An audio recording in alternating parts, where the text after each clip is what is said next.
Hi, I'm Danit Ariel. I'm the Assistant Curator at Photoworks. I'm here today in Paris with Eli, who is our first artist in our new Digital Residency program.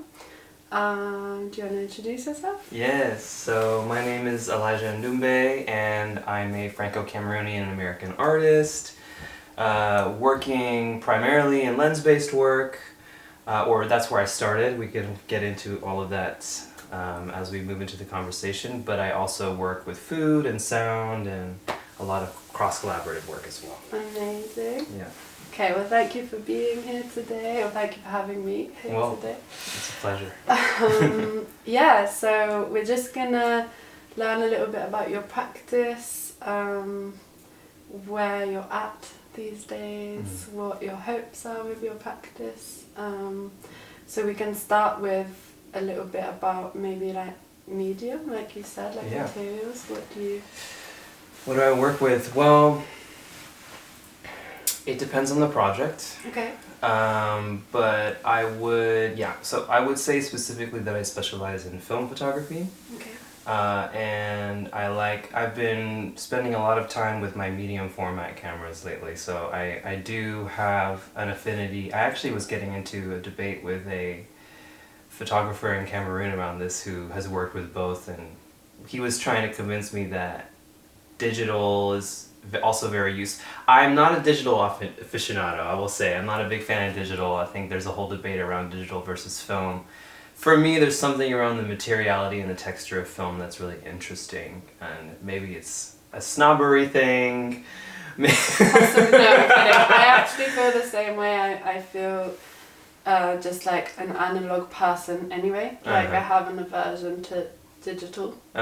So, but not only in like regards to photography, so in other disciplines as well. But that might be like, as in like always pen and paper. I'm also similar.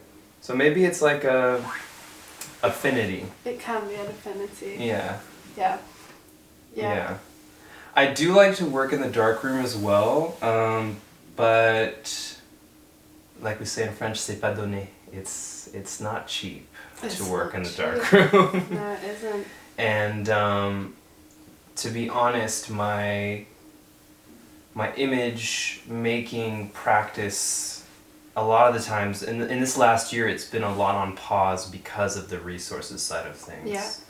So I have been taking photos, I have been developing and processing where I can, but like being able to be in the dark room and like making the work that I want to do, I haven't been able to do that. Yeah. There's a series that I've been trying to get funding on that's called, it's in development, it's called Prophesying Ghosts, and it literally relies on me having uninterrupted kind of experimentation, possibilities in the darkroom space. So that's been on pause for like over a year because of that. But that, for example, is the kind of work that I'm interested in developing, where I'm looking at the materiality of like literally going from taking an image on these analog cameras where you can manipulate the technique to be able to create a certain form, because with this series I'm working with dancers, and specifically dancers that are Afro-descendant, because the conversation that I'm trying to have is, let's see how I can kind of get my little theoretical words out,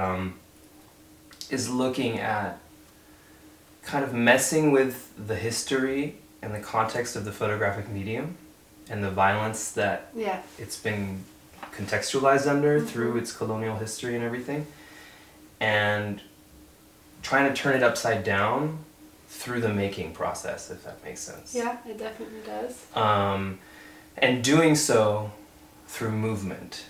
And doing so through movement literally, which is the shutter taking the image and messing with the technique in that process, and also choosing to work with who I believe are people who are at the edge of liberation for me, have always been dancers and people who are embodied and putting their bodies in space in a certain kind of way. Yeah, I can really connect with that like idea of the embodiment. I'm going to get back to that in a minute. I just want to say it is definitely a present thing for artists especially young artists, that there isn't resources, that there aren't resources. We can like speak a little bit more about that if you want to. Definitely. Or we can, do you want to speak a bit more about Yeah, do you have a specific question around it? Or? Well, I just like wonder, like, I guess, how do you go about gaining resources if you figured it out? I guess no one has really figured it out. Or how do you do that? Do you ever think like the amount of time that you're spending on figuring out the resources is like could be better spent in doing, I don't know, do you know what I mean? Like, where are you at? Yeah. I speak in tangents, Mm-hmm. and there's a few points that you touched on that I'm going to try and kind of like, because, and we can get into this later in terms of the residency that I was there for. So I just came back from Cameroon, from the Session 10 Academy with Raw and Dual Arts. Raw is a organization based out of Senegal, focused really a lot on like nuanced, critical thinking and deepening of research and artistic practices, specifically on the African continent and in the diaspora. And Dual Arts is an art institution based in Douala, doing a lot of work in public space and activation between communities and artists, local communities and artists. And we were there for a 5-week intensive developing our projects, and there was a number of faculty that came in to discuss with us, and people coming from different backgrounds. Bref, I remember having one conversation with a couple faculty actually, because we had one-on-ones with all of them throughout our process, and there was something that kept coming back during my residency, which was that I'm exhausted. I'm exhausted. And one of the faculty was like, you need to find a way of stabilizing your basic needs, so that you can actually focus on your work. Because what I realized in these conversations that I was having... so you can stabilize your basic needs. Yeah. Just in and of itself. But absolutely. Yeah. And what I was realizing is that like, it's not to say that I haven't been creating, because I always am. I see creating, I see existing as creating as well, you know, and exchanges as creating. But I haven't been creating. I have so many ideas, and I have so many, I have goals and visions for my work and my collaborations, but I haven't had the energy. I haven't had the energy because I'm too busy thinking about how I'm going to pay rent. How I'm going to eat. When is the next check coming in? You know, I did a job, and I waited several months for the check to come in, you know? It's like,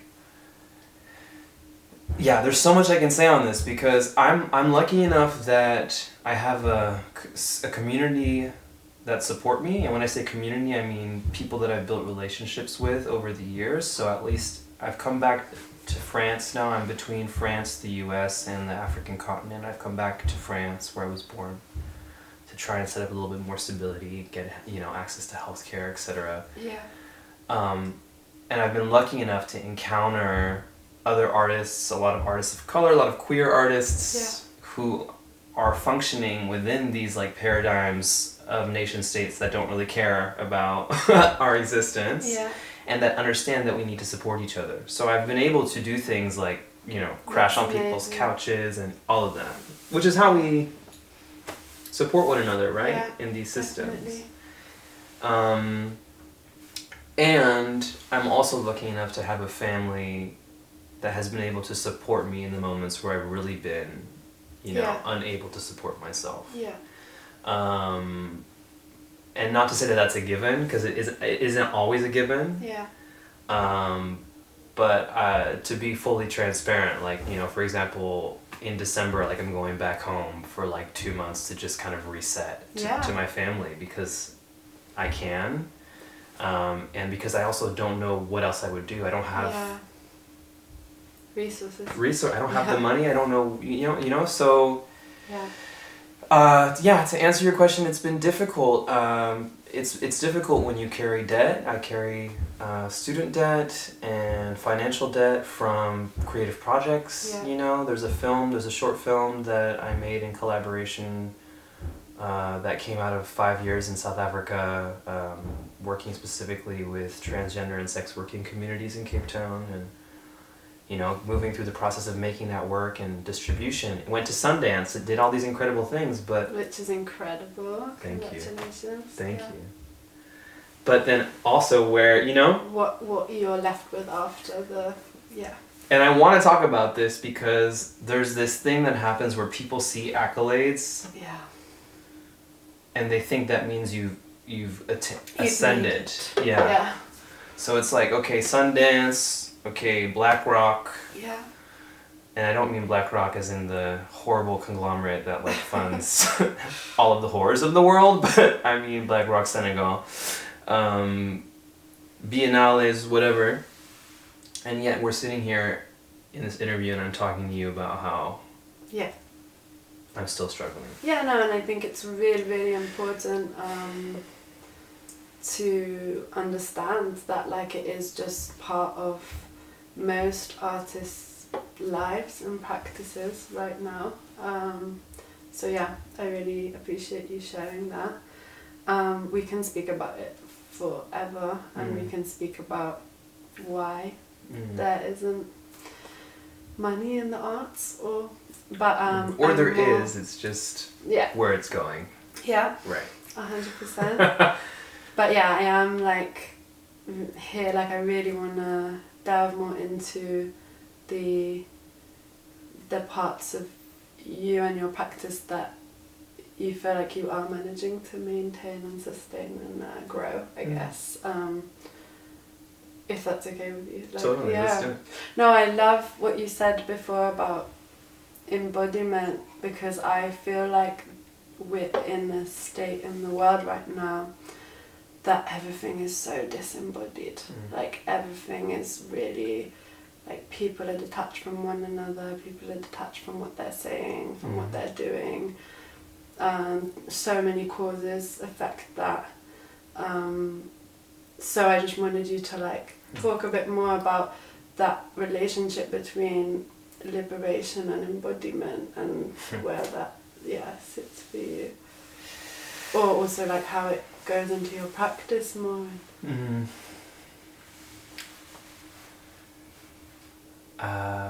It's funny because Adrienne Marie Brown is coming into my head right now. Okay. Do you know who that is? Yeah. Emergent strategy. Tell us. Yeah. I don't want to misquote them, but I met Adrienne when I was at Stanford. They'd come and they'd done a few activations on campus actually, and was one of the first people that introduced me to like concepts of like transformative justice and embodiment. Even now when I'm talking to you, it's like I keep taking these breaths because I'm tied in my chest because of the state of the world right now. Yeah. I've been waking up every morning either... It's been interesting. I've had mornings where I wake up angry. Yeah. Mornings where I wake up... I'm waking up heartbroken every day. That's... I relate so much. Yeah.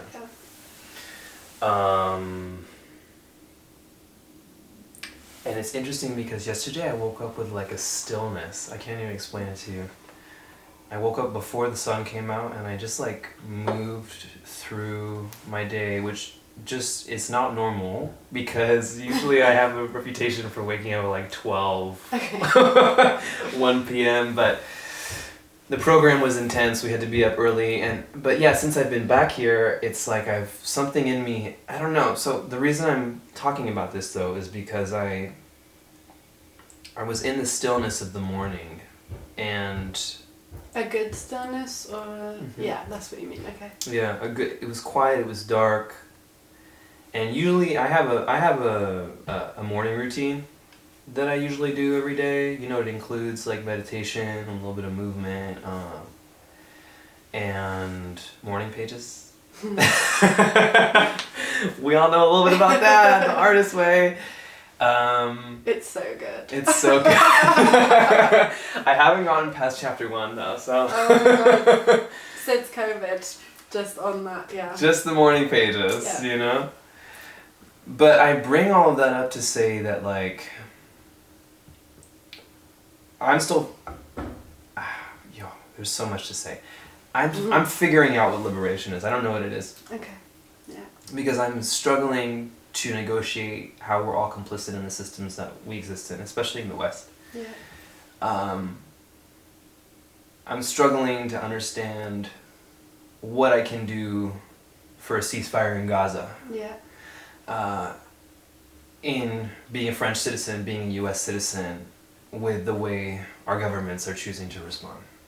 I'm struggling to see what I can do for Congo, for Sudan, for Tigray. Like, there's so much going on, and it feels like people, right, like you're saying, they're disembodied because it's like, either they see it on social media and it's like one and done, or they're not even seeing it because the algorithm's not even bringing that to there.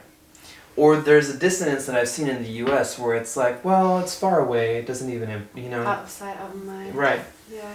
So I'm asking myself a lot of questions right now as an artist who has ties to multiple continents, to multiple histories, violent ones as folks who have colonized, and then also as family of folks who have been colonized or violated.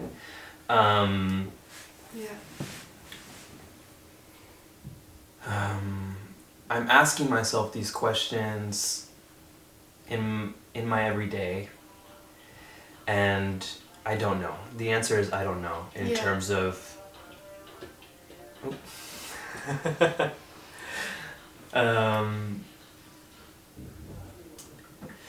yeah, I mean, I feel like that is probably not only like honest, but also just like the work in itself. Like, it is a process that I don't know, at least in my belief, I don't know if there's like a, other than like basic human rights, which is like a must, I don't know whether liberation is a destination. I'd like to believe that it isn't, that like we as a species, like, working towards something is how we keep hope alive and how we keep making the world a better place. And I think so it makes sense that like you don't know what that looks like in regards to how you go about it when you see so much hardships and violence in the world. I think we are we're of a specific generation, speaking about going back to like the digital thing, obviously there's this amazing and vast knowledge that we can be exposed to because of the digital world, but I think that because of that, because we are aware of so much happening in so many places, which isn't normal. It's not normal, and we're not evolved to be able to grasp and grapple and like fight for, do you know what I mean? I think that maybe that's like making us stumble as a generation, just like, like, okay, what do I do? What first? What next? Like, how do exactly? There's no movement because people are too. And I think maybe, I don't know, for me personally, it's a matter of the thing that comes to mind is like an ancient Jewish wisdom, which is my particular background, but it's like this sentiment of like, it's not on you to complete the work, but neither are you free to desist from it. Like, as long as you're doing something, you're not going to complete everything, but as long as you're doing something, that is good. Not even good enough, but like that is the thing, the process, and especially if we think about liberation as a continuum rather than a destination. I love that. And I think I've been having conversations with friends that have also been reminding me of that, because I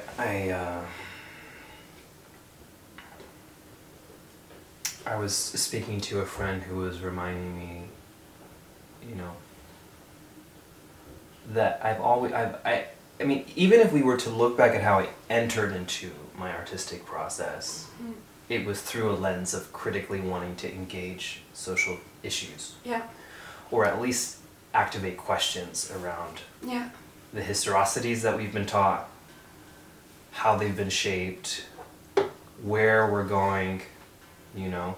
And also out of a very like severe disillusionment that I experienced after, you know, being and this is like very amateur, but like amateur baby activist who burnt out very quickly. Yeah. And was tired, and I was like, this is not it. It's not sustainable. Yeah. No.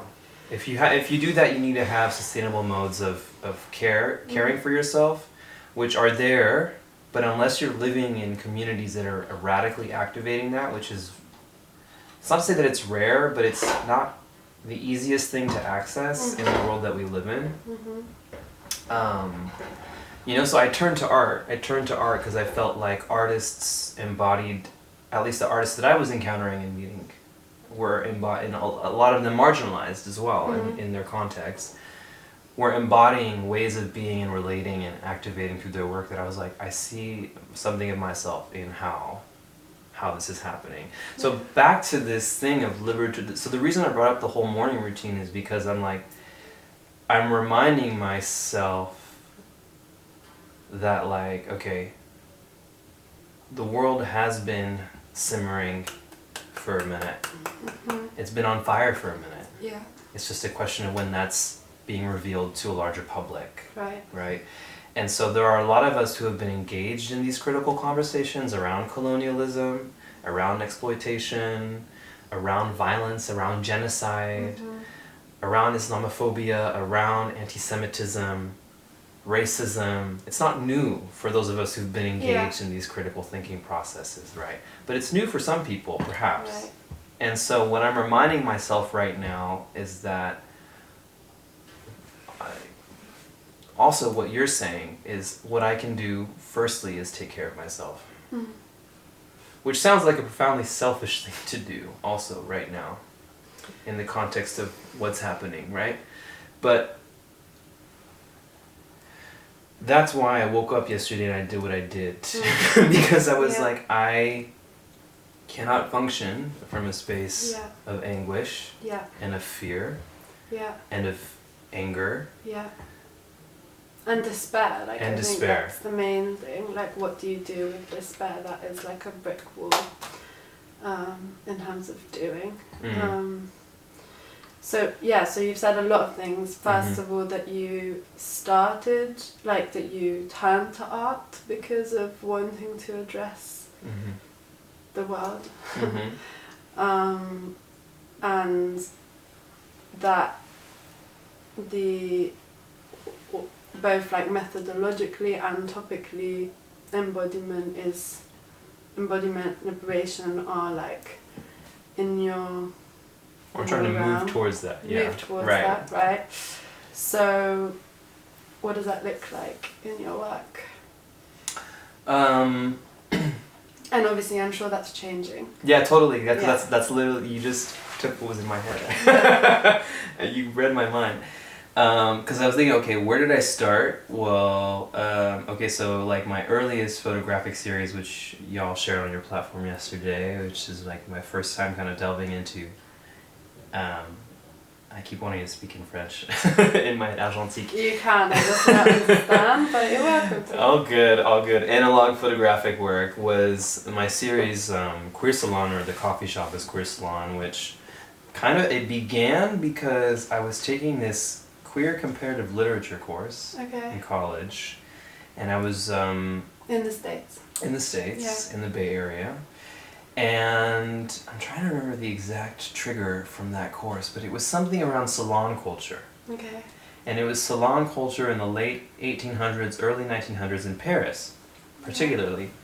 and the fact that was run by queer people. Yeah. It was gays. It was faggotry. Yeah. Okay? Yeah. It was giving lesbians. It was giving gay men. It was giving queer. It was just giving faggotry. Yeah. Okay? They were running the scene. Mm. If you were anybody who was anyone as an artist, you had to go through those salons to establish yourself in the context of like Paris, West Bank and stuff. Yeah. We're talking about some Jewish lesbian aunties as Yeah. well. You know, so I'm Yeah. like, there's a whole history. And I remember reading, I was like, damn, I don't know about this. Yeah. This is really interesting. Yeah. And affirming Yeah. as well. And exciting. And exciting. Yeah. And then I was kind of seduced also by the aesthetic of like those old school portraits from that era. Yeah. So that's where the aesthetic of the portraits that I take, where it's like very kind of like flat, clean, you know. There's Right. not necessarily a lot of like rich depth to that series. It's more so a question of like, we occupied spaces, we contributed culture, which we always do. That's like a thing that everybody wants to erase all the time. Yeah. And I started kind of, you know, and also I'm going to a school in the Bay Area, which has, in the Bay Area, San Francisco, Oakland, California, which has a very rich history of organizing, not just for queer rights, but like indigenous rights, Right. queer and black radical rights. So, you know, I started kind of looking into, I'm forgetting the name of the space, but it's going to come back to me. There was a cafe in the Tenderloin in San Francisco that had also kind of been a space of gathering for queer and trans folks that had been raided at some point. Okay. And then there was the Compton Cafeteria Rights in Los Angeles. You know, so I'm like, okay, wow. We've owned spaces of communion, or we've had spaces of communion that then get targeted politically, Right. you know? So I'm like, this is an interesting conversation, and I want to activate that by documenting spaces that are in some ways reflecting Yeah. that value. Yeah. So that's where it came out of. That was my first attempt. I did it at Nomen Coffee Co., queer-owned cafe in San Francisco, which is now permanently closed. Right? So, and I did it with some friends. You know, I got some food for us, and it was also my first. They were very. It was great to have people who were down to just hang out, so I could figure out the cameras and all of that. You know. And then I did another one at Alchemy Collective, which at the time that I was aware of Alchemy in Oakland, it majority run by trans femmes. Okay. In Oakland, in the East Bay. You know, I did it at Cuties LA, which was that no longer exists as a coffee shop. It's now an online community space that activates pop-ups. Cuties LA, queer-owned as well. And the recent iteration of the series was me taking photographs of my fellow artists in a group show that we had in May in Paris for a Queer Art Prize. Oh yeah. Yeah. Tell me about that. Like. Yeah. I've seen it looked beautiful, but tell me about that. The show. Yeah, because I mean, first of all, the show, what it was like to exhibit with only queer artists. Like in terms of your practice, in terms of embodiment, like these kinds of things.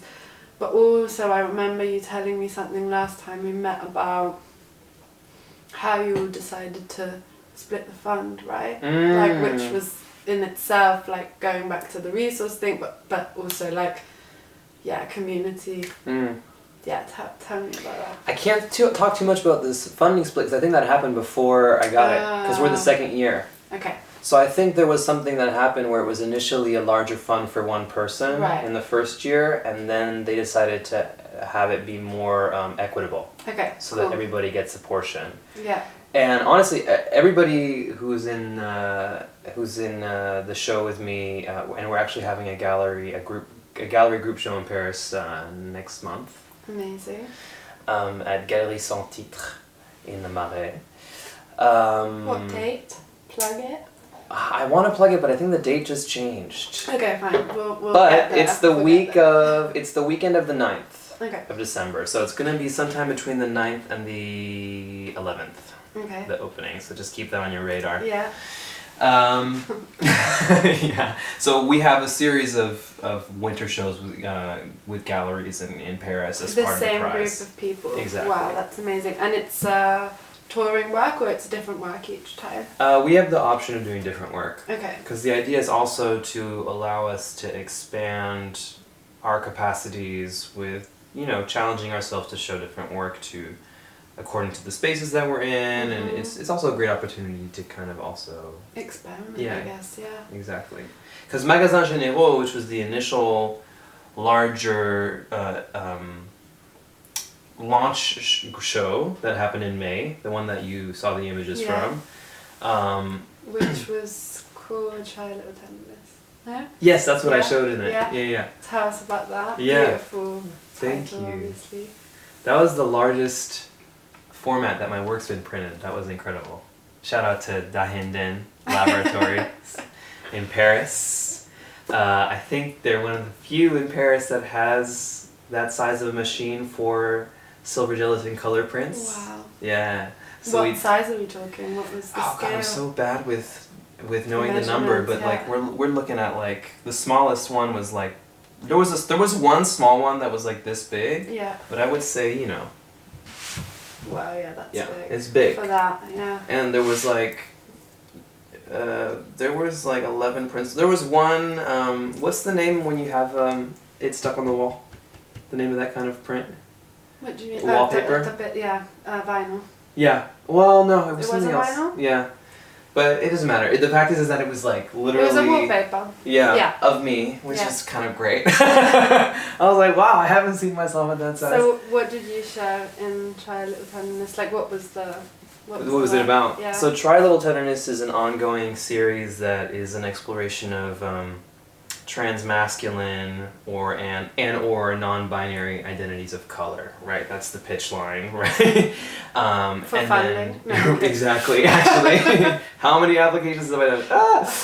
But essentially, to go deeper into what the work is actually about, it's about intimacies and care between people that reflect the experience that I happen to embody in the world, which is somebody who is transgender, who is also perceived as transmasculine, as a person of color, and it specifically came out of a particular period of my life where I had experienced violence in intimate space and isolation from what I had thought was queer community, and in that moment I experienced, and I had always had, a sort of holding and a care from other not just transmasculine folks, but they were like, c'est quoi le mot que je cherche? They were the majority that were holding it down, because there was a particular lens to my experience that I didn't realize it until I was able to explore it through therapy and also in conversation and community, that was actually transphobic. Right. And directly related to how I was being perceived. There's this cognitive dissonance, and I think we were talking about this a little earlier off camera, there's this cognitive dissonance that happens when you study things, or you read about things, experience something, or you realize that you've been experiencing it. Right, yeah. It's when you do the math. Yeah. Because I think there's a separation that happens in order to process the information. 100%. Yeah. And then it's like, oh shit, wait, this is actually impacting me. Yeah. So I was like, this doesn't, ça compute pas, this is not computing. Yeah. And yeah, I just felt like I needed to, it came actually out of a moment with one of my best friends, Hodari, who's in California. I love them so much. And we had a moment at their place where I was having kind of like a little portrait session with them. We were documenting them just being in their body. Yeah. Because we felt so comfortable around one another. Yeah. There's also that. There's this shared intimacy before the camera even gets introduced into the room, Yeah. And the images that came out, I feel, were quite striking, and so then I kind of pushed myself to think about what it would look like to expand that work with other people. But I'm quite weird with photography. Like I feel I don't really know how to beat around the bush around this, but I feel quite violent with the camera. Okay. It feels like it's inherently a violent object, and so it doesn't mean I can't show up and take a photo of someone that I've just met, but it thingifies just to reference Yeah. our annual. But Oh, yeah. wow. Okay. I Yeah, love that. that's what our annual's about like how the camera inherently turns not only a person, but like whatever the subject is, even the word subject for a person in front of your camera, into a thing. There we go. Yeah.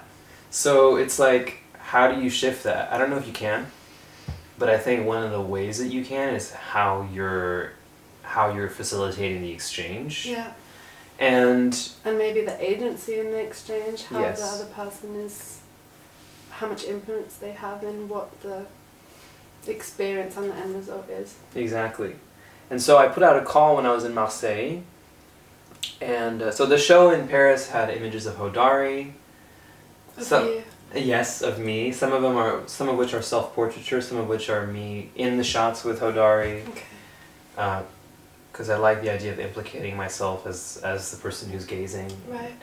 And Zayn, with Ali and Cal, who were friends of Zayn that were present during... essentially, I met Zayn the night before he got his first testosterone shot in Marseille. And see, we had just met, but we had connected in a way that enabled both of us to invite that collaboration to happen in the way that it did. You can see it in the joy, even, you know? Yeah. So that's what that series is about for me. So it was about care and joy. And intimacy. And intimacy. That you experience with, these people. Exactly. And that maybe is lacking elsewhere. Yeah, and I think it's not a question of like trans mass people versus, I think... No, I don't think it's a versus thing at all. No, and I don't think you think that, but I think I'm thinking of some of the rhetoric, because I think all trans people are subject to this. I think all of us in general are suffering. In general, we are all suffering from patriarchy, right? And I think in the queer community, there's a lack of serious understanding of solidarity with transgender people, especially trans feminine people. But also there's a conversation that's lacking around trans men and trans masculine folks, and there's a weird conversation there that I think we need to kind of unpick. I think there needs to be a lot of nuance that's given to many conversations, and so what I'm looking to do with this series is just let me actually reframe that, is to have an offering to that conversation. Yeah. And last thing I'll add is an offering. That's really important. Yeah. Just to go back to like one. Not all of it. Yeah. You're coming from your place. Yeah. This is what you want to contribute. Yeah. And it's not just about me either, you know? And that's why when the work was being shown, I actually had their voices there as well. Yeah. That's beautiful. Yeah. I'm tempted to ask you what you're going to show in December, but I don't know if you want to keep that as a surprise. Still deciding. Okay, cool. So rebels. Yeah. No. It's being finalized right now. Yeah. So still deciding what you're showing rather than whether it should be a surprise or not. No, it's still deciding what I'm showing. Yeah. Okay. Cool. Because it's between two works. One which is like explicitly engaging a queer kind of topic, and the other, which I mentioned already, the prophesying ghosts one, which to me is not. It's not explicitly. But to me, any work I make is queer work because it's me that's making it. So, but it's interesting that we're even having this conversation, because I've been trying to also not talk about queerness as much as an artist who's also occupying continents and geographical locations in which that conversation is completely different. Right. The negotiation of that has been interesting for me as well. Do you want to expand a bit?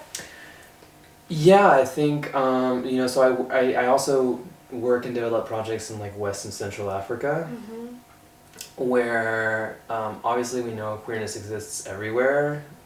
We just know, again, that religious colonial structures have impacted how people now view those things. Yeah. And there's a lot of homophobia, so it's a question of safety, actually, also being perceived as queer. And it's interesting, in my coming back to the EU, I'm noticing that I'm getting a lot of recognition for this work that is explicitly this, or people wanting to recognize me within this kind of framework. And I'm like, okay, yes, but and also that's not all of me. Right. And there are contexts that I navigate where I don't even have that conversation in the same kind of way, or I just don't have it, you know? Yeah. So, yeah, it's an interesting conversation. Yeah, no, I think I've met a lot of queer and trans artists, and like to some extent I feel it myself as a queer artist that like we're not here to represent or to be put into a specific, you know, this is what it is. Or even like the theoretical photographic, like the photographic theory that's actually come from black artists of like the burden of representation in photography actually ends up being more racist or more transphobic or more because if you're putting something out there to an audience and they're seeing it as this is what this is, whatever this thing is, then that is that's terribly burdening to be like a voice for, I don't know what, like. But people put that on us here as well. Like I've literally found out that like that's how people, like, I won't say who, what, when, where, but like there's but no, I'm kidding. But I know, for instance, that there's been a situation in which a person in a position of power in an artistic institution has decided that I'm just an LGBTQ artist, and that's what my work amounts to. Right. And I'm like, really? Yeah. Wow, okay, so what is all of my work about my Franco-Cameroonian legacy of food and conviviality around a table? Yeah. What is the work I'm making that is a collaboration with folks around art education and offering a space for marginalized genders in certain contexts? Like, there's so much more to my work, and you decided that because I focus on personally what I feel is actually also some of the most important people to focus on, because they are at the margins of every society globally at this time, that's what my work is about. You actually have missed the point, sir/madam. You know? Yeah, so let's talk a bit more. I just want to talk a little bit more about then, your other work. Like, I'm particularly interested in your work around food, just because of like the relationship to food and embodiment as well. So I'm just interested to hear like where that fits for you. And then I have some other questions for you. Let's get into it. I like things with my hands. Yeah. That's what I'm realizing about myself. That's why I like the dark room. That's why I like the materiality. Exactly. Yeah. Even like a Mamiya, I have a Mamiya 6-7. It's like a beast, It's like... Yeah. And the sound that it makes when you press the shutter. I love it, yeah. The silent shutter. No, I'm kidding. Although, my Yashica is very quiet. Really? You know what I'm talking about? Yeah. Kind of like the Rolleiflex model. Yeah. I had a friend, I lent it to a friend, of mine who's a photographer. He's in Marseille. He's been hanging out with it. And when I showed him, he was like, wow, that's so quiet. I'm like, yeah, it's great. It's stealth shooting. Not the Mamiya, not at all the Mamiya. But yes, my food practice, still figuring that out. That was why I was in Cameroon for 5 weeks, actually. Yeah, your residency there. Exactly. So I started cooking when I was like super young, probably like 8 or 9. Loved watching my parents cook. My grandmother, that was my Cameroonian grandma, both of my grandmothers, but I'm thinking specifically of my Cameroonian grandmother because my childhood was in France, and that was like a staunch marker, of family gatherings every month, if not several times a month, to be in my grandparents' apartment with the whole family in this tiny apartment eating. What were you eating? What's your favorite that your grandma used to make? Ndole, Ndole, which is the national dish of Cameroon, but also nation states question. But yeah, the national dish of Cameroon. It's a bitter leaf peanut stew. Wow. Yeah, so that was also part of the. I'll get into the research project.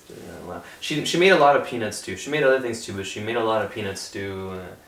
Probably the easier thing to make, maybe. But there's several things that there's. I mean, Cameroon is full of dishes, but yeah. So I initially came up with this project with the help of Forecast Forum, which is a Berlin-based experimental project funding thing. Body, thank you. I was looking for the name. And it's called Bienvenue à ma table, and what's called Welcome to my table in French. And the idea was building this space of memory through food. So I built a project out that centered my childhood cooking. So it honored my grandmother's kitchen, but it also included, obviously like French influences. Right. It's like I was raised here. I can't ignore that I love pâtisseries,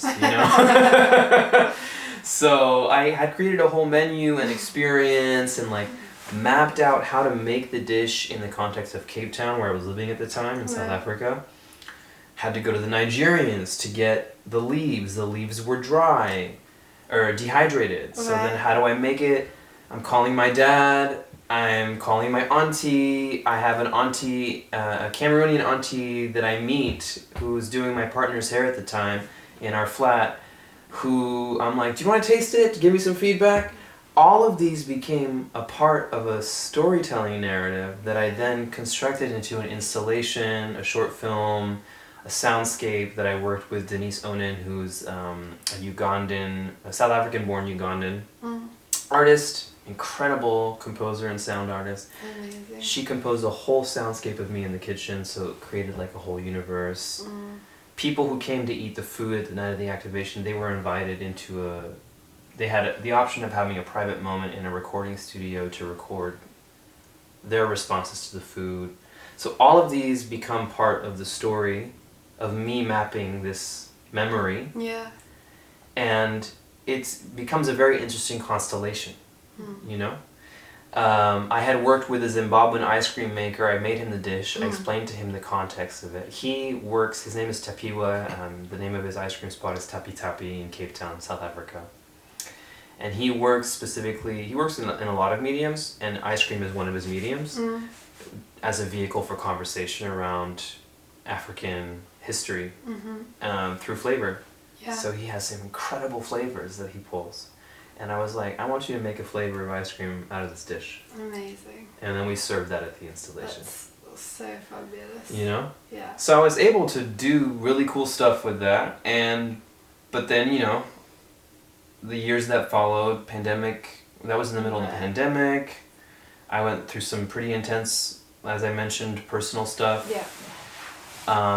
And then the film took off. I was traveling a little bit. Then Black Rock happened, so I started traveling a lot for my work. Incredible stuff was happening in my career, and cooking became more difficult. Right. While on the moving. move, yeah. But that's really beautiful, and I love that like so many people from your family were involved. Like in the previous work we spoke about, like so many of your friends were involved. Like it's really nice that you involved the people around you in your work. I feel like I can't help it. Yeah, no, that's amazing. I try and make solo work because I'm like, I gotta make some money. Kidding. But I keep coming back to people. That's So I wanted to ask you a few maybe difficult questions. First of all, you were saying about whoever it was in an institution, I'm sure it's happened to you multiple times, that basically defined for you what your practice is about. I know this is a big question, and it's fine if you don't have words, but like how would you define what your practice is about? What is, we can start with that. Ooh, you're catching me at the existential. Okay, so we can speak about that existential as well, because I think that's important. Because from the beginning of our conversation, we've kind of covered where the movement through this last, a little bit of exhaustion, realizing the exhaustion, realizing the lack of resources, going through this incredible residency with Raw. I don't know if there's anybody doing what they're doing. Right. Meeting incredible artists, people who've had real parcours, like lives, like, you know, and being like, okay, what the fuck am I doing Yeah. with my practice? Where do I want to be actually going? Mm-hmm. There's a lot of seeds, initial seeds, projects in play, but where are we going? What is the point? And I think you're catching me at a point right now where I'm just coming back from that and I'm gestating all of this information amidst the global turmoil going on. Right. And I'm entering a space of like, okay, we need to like slow down. Speaking to myself, I need to slow down. I need to rest. Mm-hmm. And I need to like just do that to allow space to answer that question. To have some more clarity, yeah. I would define my practice honestly as an artist. Point blank period. Yeah. If we want to get into it, multidisciplinary artist and filmmaker. Yeah. Because those are the mediums. Because I work with multiple mediums, but in particularly lens-based work. I've worked as a DP, an editor, Yeah. and a director. But you know, film is also not an easy industry to like evolve in. You know, independent filmmaking is not doing well right now. Yeah. At all. And all of our industries are facing, so I have my foot in a few industries, which is also a strategic move, but also probably contributing to my exhaustion in terms of like trying to play different card games in order to survive. Mm-hmm. And also to not have to deal with being told by any one party what I can and cannot do. Yeah. Because I refuse. I can't. I think my work reflects a lot of who I am, which is like something that's not quite locatable in the context in which we live in. Yeah. Yeah. Does that kind of answer the question? Yeah, it does. I think that like what I see in your work amongst, like one of the things I see in your work amongst lots of things is that like a boundlessness of lots of things. Do you know what I mean? Oh my gosh. So, because I'm like, you know how I've been today, so I can't get into it. But like, yeah, I think of like what community means can mean lots of different things in your work. What care can mean, what identity can mean. Obviously identity is a huge word anyway, but like even how you introduced yourself at the very beginning, you were speaking about, you know, you're from France, but you're also from Cameroon. Like, do you know what I mean? Like, there's a whole world basically that goes into, which I believe is true of everyone, right? Like, but I think that's something you really pursue in your work. This kind of like not trying to limit things to one thing, which I think is really, or to two things, like turbine. Like, I think that's really important. I think that's a really special offer right now. Like, we were speaking about what you can offer in your, as an artist. What you can offer to discourse, what you can offer to, the world. I think that multitude is good, basically. And that relates back to liberation being a constant. Do you know what I mean? Like, that it's the movement and it's being open all the time. And I think, I don't know, from my experience of being alive, I don't know, like, I feel like the only thing I'm like proper certain of is that I'm not certain, like, that I'm always learning more things. Do you know what I mean? Like, it's not, totally.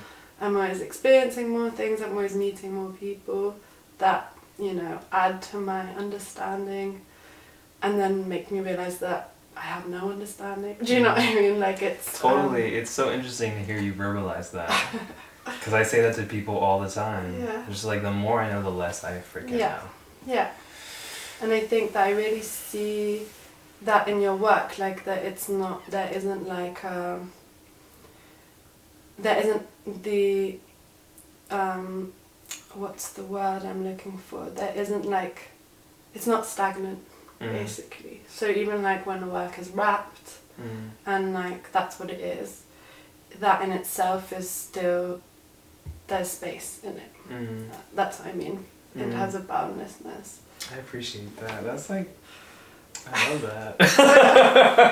I love that. Use it in your next edition. Yeah, honestly, I'm like, watch out. I'm gonna quote you. Yeah, so like, yeah, I really Thank appreciate, your practice and also your, I know you've been feeling existential. I think that, there's an element of the fact that you're thinking shows that your heart is there, basically. I think like, because actually existential is like more of a feeling rather than and that is good. Like I'm sorry that you're struggling, I don't want you to struggle, but like if you can take the moment, the rest, the processing and understand it as a strength, that you don't always know the answer. I think that's cool. I think that's something that more people should be open to. I feel like that is something that like as an artist, it's like, it's not, because it feels like it's not, definitely this moment is particular, for sure. Of course. This moment is particular.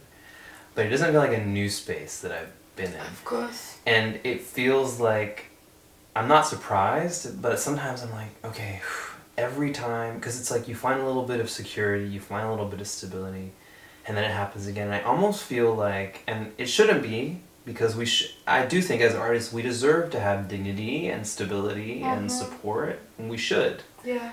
But I've almost trained myself in my head to be like, okay, it's like always kind of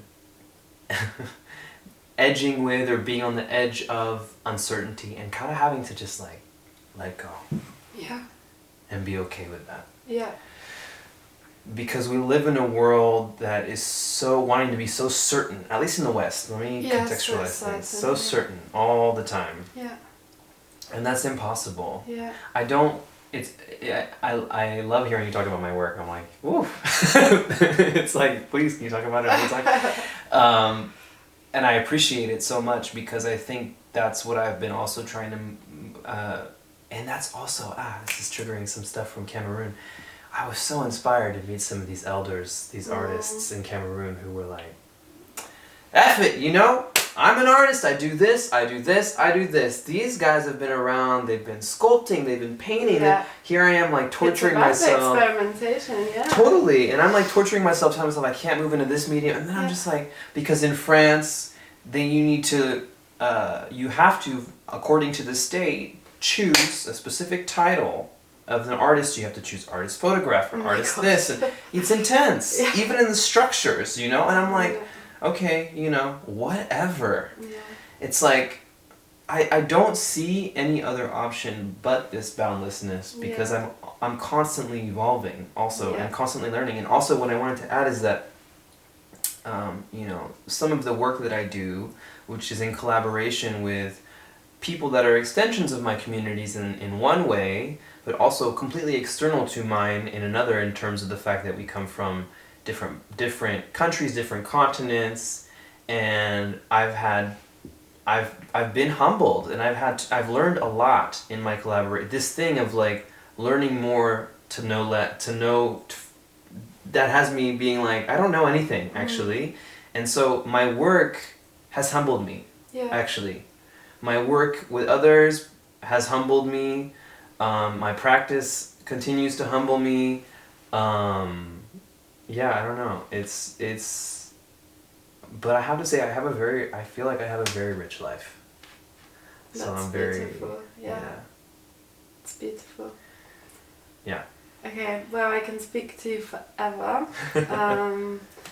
But yeah, I mean, and I had so many more questions, but I feel like, yeah, you've given so much here and so much to feel about and think about. So I just wondered whether you have anything you want to end with that is important to you, whether in this moment or to the audience or yeah. It's a tough one. It is, because there's a lot of things. There's a lot, yeah.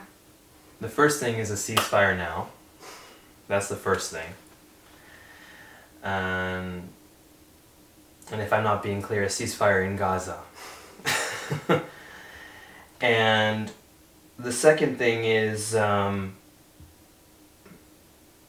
know it's not easy, and I know the world doesn't make it easy, but if we could all, in our own capacities, be able to just like take a moment to ourselves, to breathe,